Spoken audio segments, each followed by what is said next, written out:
Breaking news చూస్తున్నాం. మరోసారి America అధ్యక్షుడిగా ఇటీవల ఎన్నికైనటువంటి ట్రంప్ ఇజ్రాయెల్కి మద్దతుగా నిలిచారు. ఆయన ఎన్నికల సమయంలో యుద్ధానికి ఫుల్ స్టాప్ పెడతాను, యుద్ధాన్ని నేను కంట్రోల్లోకి తీసుకొస్తానని చెప్పారు. కానీ ఇప్పుడు పరిస్థితి మాత్రం మరోలా ఉంది. ఆయన ఇంకా పూర్తి స్థాయిలో బాధ్యతల స్వీకరణోత్సవం జరగక ముందే ఆయన హమాస్ని హెచ్చరించారు. హమాస్ చెరలో ఉన్నటువంటి 100 మంది ఇజ్రాయెల్ పౌరులని వెంటనే విడుదల చేయకపోతే మీకు ఇంతకు రెట్టింపుగా నరకం అంటే ఏంటో చూపిస్తాను, మీకు ఇంతకు రెట్టింపుగా తీవ్ర పరిణామాలను చూపిస్తానంటే హెచ్చరిస్తున్నారు. ఆయన 2020 జనవరి 20వ తేదీన ఆయన పూర్తి స్థాయిలో అమెరికా అధ్యక్షుడిగా ఆ పీఠాన్ని ఎక్కబోతున్నారు. అధికారికంగా ఆయన స్వీకరణోత్సవం తీసుకోబోతున్నారు. అధ్యక్ష పీఠాన్ని అధిరోహించబోతున్నారు.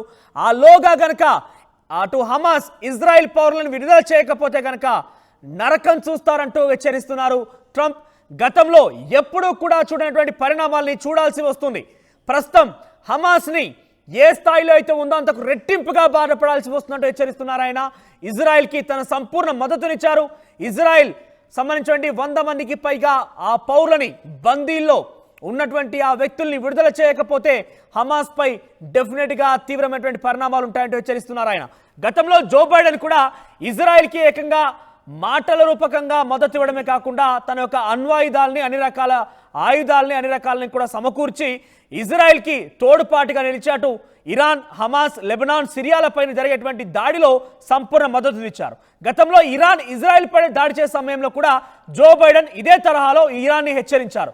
కానీ అమెరికా అధ్యక్షుడిగా ట్రంప్ ఎన్నికైన తర్వాత, ట్రంప్ అధ్యక్ష పీఠం అధిరోహించిన తర్వాత యుద్ధానికి ఫుల్ స్టాప్ పడుతుందేమో. ఎందుకంటే ఈరోజు ఇజ్రాయెల్, లెబనాన్, సిరియా, ఇరాన్, హమాస్లపై చేస్తున్నటువంటి ఈ దాడి రేపటి రోజున అణ్వాయుధాల వరకు కూడా చేరిపోయి 3వ ప్రపంచ యుద్ధానికి కూడా దారితీసే అవకాశం ఉన్నట్టుగా చాలామంది ప్రపంచ మేధావులు ప్రపంచవ్యాప్తంగా చర్చ జరుగుతోంది. కాబట్టి దానికి ఫుల్ స్టాప్ పెట్టాలంటే ట్రంప్ అయితేనే కరెక్ట్. ట్రంప్ వచ్చాకే యుద్ధం ఆగుతుందని చాలామంది ఎక్స్పెక్ట్ చేశారు. కానీ ఈరోజు ట్రంప్ వచ్చాక కూడా ఆయన బహుశా ఈ యుద్ధాన్ని ఆపాలనే ఆలోచన చేసే ఇజ్రాయెల్ పౌరును వదిలిపెట్టాలని చెప్పారా, లేదంటే హమాస్ని హెచ్చరించడం కోసం ఈ రకంగా మాట్లాడుకొచ్చారా?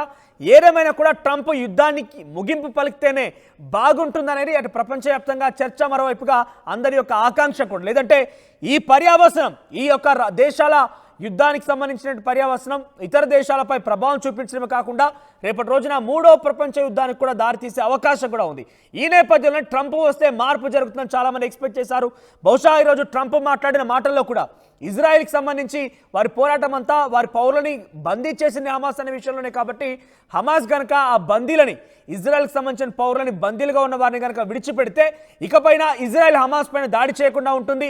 ఆ ప్రతిదాడిగా హమాస్ కూడా ఇజ్రాయెల్ పైన దాడి చేయడం, హమాస్ మీద దాడి చేస్తోంది. కాబట్టి ఇరాన్ హమాస్కి మద్దతుగా నిలిచే క్రమంలో ఇరాన్ కూడా ఇజ్రాయెల్ పై దాడి చేయడం, ఇజ్రాయెల్ ఇరాన్ పై దాడి చేయడం, ఇవన్నీ కూడా రకరకాల ఇంటర్లింకింగ్ పరిణామాలు ఉన్నాయి. కాబట్టి వాటికి ఫుల్ స్టాప్ చెప్పాలంటే హమాస్ని హెచ్చరించి హమాస్ తన చేతిలో ఉన్నటువంటి ఆ బందీలని, ఇజ్రాయెల్ పౌరులని విడుదల చేస్తే దానికి ఫుల్ స్టాప్ పెట్టాలని భావించారేమో. కానీ ఆయన చాలా స్ట్రాంగ్ వార్నింగ్ అయితే ఇచ్చారు. నరకం చూడాల్సి వస్తుంది, మీరు కనుక వెంటనే ఆ బందీలను వదిలిపెట్టకపోతే నరకం చూడడమే కాకుండా గతంలో ఎన్నడూ కూడా కనీ విని ఎరగని రీతిలో ఎప్పుడు కూడా చూడటువంటి పరిణామాలను ఎదుర్కోవాల్సి వస్తుంది. డెఫినెట్గా మీరు ఆ ఇబ్బందులు చూడకుండా ఉండాలంటే వెంటనే విడుదల చేయాలంటూ కూడా హెచ్చరించారు. మరి ట్రంప్ వార్నింగ్ని, ట్రంప్ ఇచ్చినటువంటి ఆ స్టేట్మెంట్ని హమాస్ ఎలా స్వీకరిస్తుంది? హమాస్ ఇజ్రాయెల్ పౌరులను విడుదల చేస్తుందా?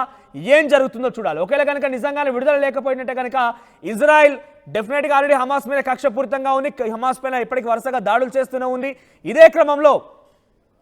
ఇదే క్రమంలో ట్రంప్ కనుక ఇజ్రాయెల్కి తోడైతే డెఫినెట్గా ఈ వార్ మరింత ఉధృతంగా మారే అవకాశం ఉంది.